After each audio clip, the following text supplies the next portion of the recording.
आज हम BEd second year ज्ञान एवं पाठ्यक्रम पेपर 6B के अंतर्गत यूनिट सेकंड का आज का नया टॉपिक है रॉल्फ टायलर का पाठ्यक्रम विकास प्रतिरूप।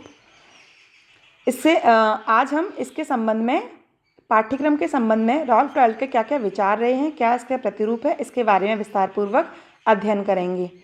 पिछले वीडियोस में हम फ्रैंकलिन बोबिट के पाठ्यक्रम विकास प्रतिरूप के बारे में विस्तारपूर्वक अध्ययन कर चुके हैं।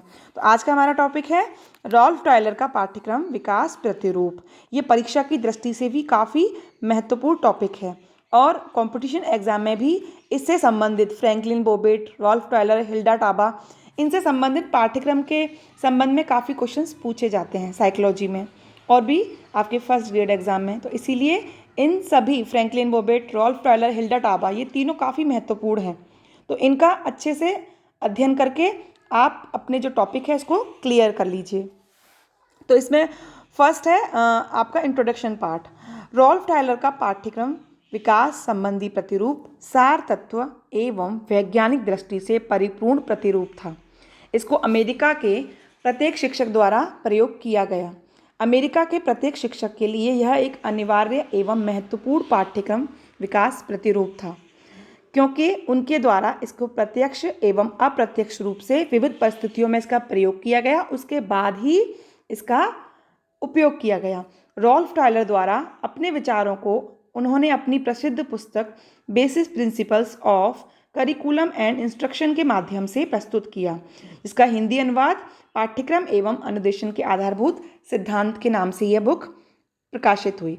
इसमें टायलर द्वारा पाठ्यक्रम विकास की उन सभी तकनीकियों का वर्णन किया गया है जिससे कि प्रत्येक शिक्षक एवं छात्र पाठ्यक्रम विकास में अपना सहयोग प्रदान कर सकते हैं। पाठ्यक्रम के निर्माण संबंधी जो भी आपके क्वायरीज होती हैं, उनको कन्फ्यूज़न होते हैं, उनको अच्छे से समझने के लिए जो इनकी बुक है उसका हमको अध्ययन करना अवश्य रूप से चाहिए। एक शिक्षक के लिए बहुत ही महत्वपूर्ण है कि पाठ्यक्रम का जब वो निर्माण कर रहे हैं तो सारी चीज़ें हमको पता होनी चाहिए। तो इसके बेटर एग्जाम्पल के लिए, बेटर अच्छे तरीके से जानने के लिए जो इन्होंने बुक प्रकाशित की है उसको हमें अध्ययन करना चाहिए एज ए टीचर, ताकि हम पाठ्यक्रम निर्माण का अच्छे से उपयोग कर सकें और अच्छे से उसको बना सकें, निर्माण कर सकें। रॉल्फ टायलर का पाठ्यक्रम विकास प्रतिरूप उस समय भी सरल एवं स्वाभाविक प्रतिरूप में जाना जाता था, जिससे कि प्रत्येक शिक्षक एवं छात्र पाठ्यक्रम विकास में अपना सहयोग प्रदान कर सकता था।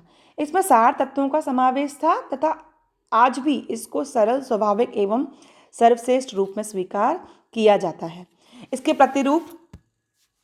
प्रतिरूप के जो भाग हैं वो मुख्यतः उन्होंने 4 भाग बताए हैं। फ्रैंकलिन बोबिट ने अपने बहुत सारे पार्ट बताए थे, 8-10 उन्होंने अपने मेन जो पार्ट बताए थे क्या क्या पाठ्यक्रम में होना चाहिए। इन्होंने मेन जो हैं मुख्य रूप से 4 भागों में इसको विभाजित किया है अपने प्रतिरूपों को। तो पहला है विद्यालय के उद्देश्यों का निर्धारण, दूसरा है उद्देश्यों से संबंधित अनुभवों की पहचान, तीसरा है अनुभवों को संगठित करना, चौथा है उद्देश्यों का मूल्यांकन करना। ये मेन इन्होंने 4 प्रतिरूप बताए हैं। इसके आधार पर ही हम इनके बारे में, इनके पाठ्यक्रम विकास प्रतिरूप को अच्छे से समझेंगे। तो पहला इसका जो प्रतिरूप है विद्यालय के उद्देश्यों का निर्धारण, इसको हम विस्तारपूर्वक अध्ययन करेंगे कि क्या इन्होंने कहा है, पाठ्यक्रम विकास में इसका क्या यूज़ है। रॉल्फ टायलर का सर्वप्रथम पाठ्यक्रम विकास के प्रतिरूप में विद्यालय के उद्देश्य निर्धारण को प्राथमिकता प्रदान की गई है, क्योंकि पाठ्यक्रम का विकास विद्यालय के उद्देश्यों का आधार मानकर ही किया जाता है कि विद्यालय के क्या उद्देश्य हैं। उद्देश्यों के आधार को मानकर ही पाठ्यक्रम का निर्माण अच्छे से कर सकते हैं। विद्यालय के उद्देश्यों के निर्धारण में टायलर द्वारा मुख्य रूप से बातें कही गई हैं। जैसे टायलर का मानना था कि विद्यालय उद्देश्यों में पारदर्शिता एवं स्पष्टता लाने के लिए विद्यालय एवं कक्षा कक्ष के उद्देश्यों का पृथक पृथक निर्धारण करना चाहिए। कक्षा कक्ष के उद्देश्य जो होते हैं उनको अलग अलग उसका पहले निर्धारण करना चाहिए। जैसे विद्यालय के उद्देश्यों की समग्रता का संकेत करेंगे, इस प्रकार उद्देश्यों का निर्धारण व्यापक रूप में हो सकेगा। इसी आधार पर पाठ्यक्रम विकास भी व्यापक रूप से संपन्न हो सकेगा। विद्यालय उद्देश्यों का निर्धारण छात्रों के संदर्भ में होना चाहिए, क्योंकि छात्र मेन तो हमारे जो फोकस है छात्रों पर ही करना है, छात्रों का विकास ही करना है, तो पाठ्यक्रम का निर्माण भी ऐसा होना चाहिए। तो छात्रों का विकास की गति प्राप्त करने के लिए उनकी शैक्षिक आवश्यकताओं तथा उनकी पूर्ति व्यवस्था को सम्मिलित करना चाहिए, जिससे पाठ्यक्रम में छात्र की रुचि बढ़ेगी और वह यह अनुभव करेगा कि पाठ्यक्रम उसकी और उसकी शैक्षिक और अशैक्षिक दोनों की आवश्यकताओं पूर्ति करने वाला है, जिससे उसका कॉन्फिडेंस बढ़ेगा और वो उसमें ज़्यादा से ज़्यादा रुचि लेने का प्रयास करेगा। पाठ्यक्रम विकास के लिए अनेक प्रकार के उद्देश्य ही उत्तरदायी होते हैं, जैसे अंग्रेजी के संदर्भ में भाषा लेखन तथा पठन के संदर्भ में उद्देश्य निर्धारित किए जाते हैं। तो पाठ्यक्रम में निबंध लेखन संबंधी गतिविधियाँ तथा वाद विवाद संबंधी गतिविधियों को सम्मिलित करना अनिवार्य होगा। इससे एक और लेखन एवं पठन के उद्देश्यों की प्राप्ति होगी, तो दूसरी ओर पाठ्यक्रम विकास संभव हो सकेगा।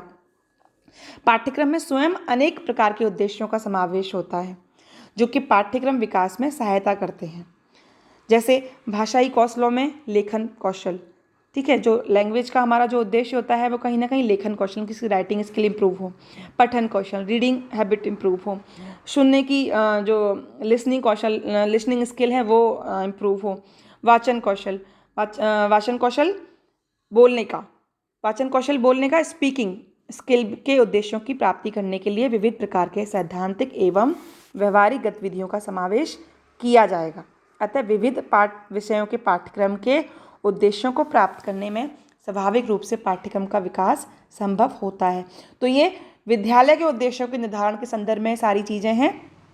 जब तक हम इनको अच्छे से समझेंगे तभी हम विद्यालय के उद्देश्यों के निर्धारण के आधार पर ही पाठ्यक्रम का निर्माण अच्छे से कर पाएंगे। बाकी जो हमारे 3 पार्ट हैं, 3 प्रतिरूप हैं, उनको हम अगले वीडियो में अध्ययन करेंगे। तो आज के लिए इतना, और जो आज हमने बताया है उसके बारे में आप अपना रिवीजन करें, इसको समझें, जहाँ भी प्रॉब्लम आ रही है वहाँ पूछ सकते हैं। बाकी हम जो 3 प्रतिरूप हैं उनके बारे में नेक्स्ट वीडियो में चर्चा करेंगे।